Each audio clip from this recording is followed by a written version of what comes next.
Amis cinophiles, bonjour. Alors aujourd'hui, c'est la Saint-Valentin. Alors on va se faire un petit ciné.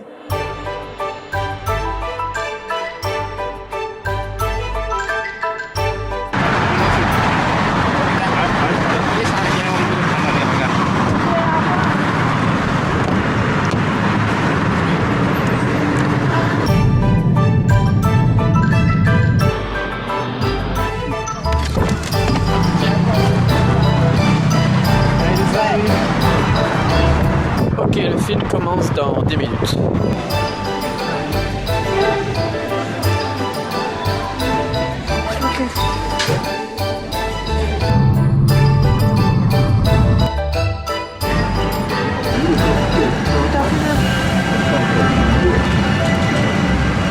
Ok, rentrez à la maison. Alors première chose, la Saint-Valentin. La Saint-Valentin en Chine, c'est à peu près la même chose que la Saint-Valentin en France.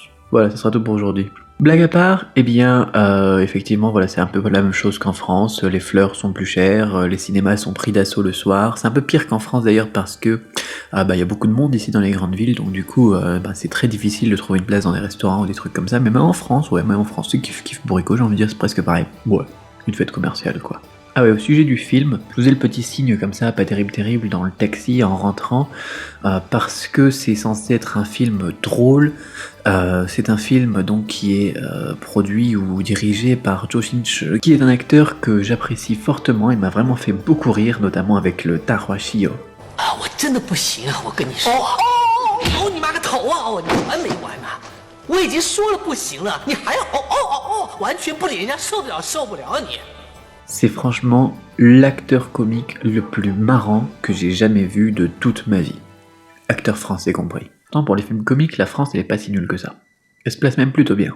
Mais dans ce film, donc Meiju, qui veut dire sirène, comme la petite sirène, l'humour va un petit peu trop loin, c'est-à-dire qu'on peut faire des blagues, on peut faire des références qui sont rigolotes, mais là on fait pas seulement des références salaces ou des références à la violence, on montre de la violence et on montre des trucs qui sont vraiment trop orientés vers le sexe pour, par exemple, les jeunes publics.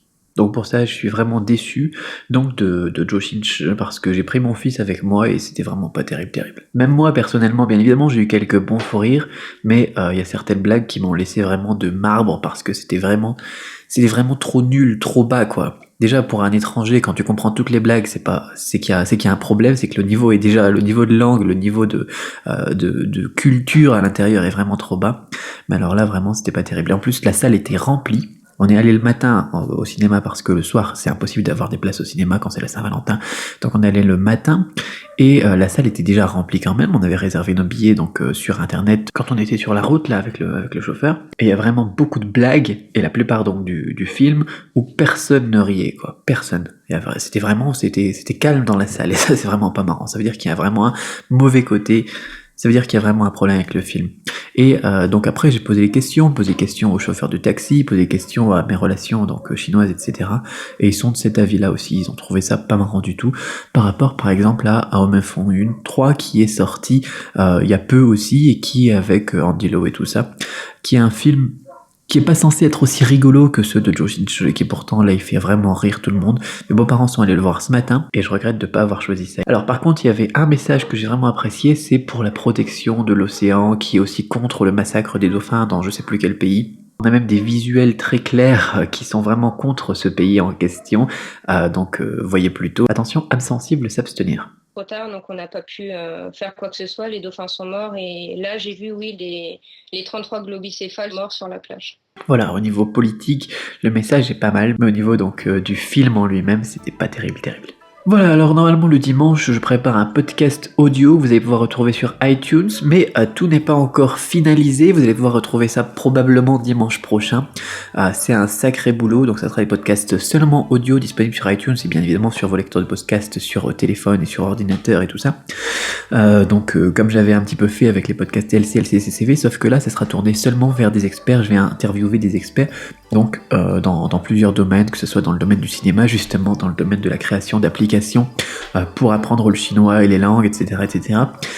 Mais je veux que ça soit vraiment bien fait, donc ce dimanche-ci, Ça peut pas sortir, ça sortira la semaine prochaine. Je suis en train de me refaire un planning, donc tous les samedis encore c'est les fiches pratiques, ça c'est sûr. Des questions, la réponse à vos questions, ça sera le mardi, je pense, tous les mardis. Donc pour poser une question, c'est sur du-chinois.com/question, question singulier ou au pluriel, c'est pareil. Qu'est-ce que je vais faire? Je pense que lundi on parlera business ou actualité, je sais pas encore. Enfin bon, tous des trucs comme ça, je suis en train d'organiser tout ça. Je pensais avoir terminé mon planning pour aujourd'hui, mais c'est pas encore prêt.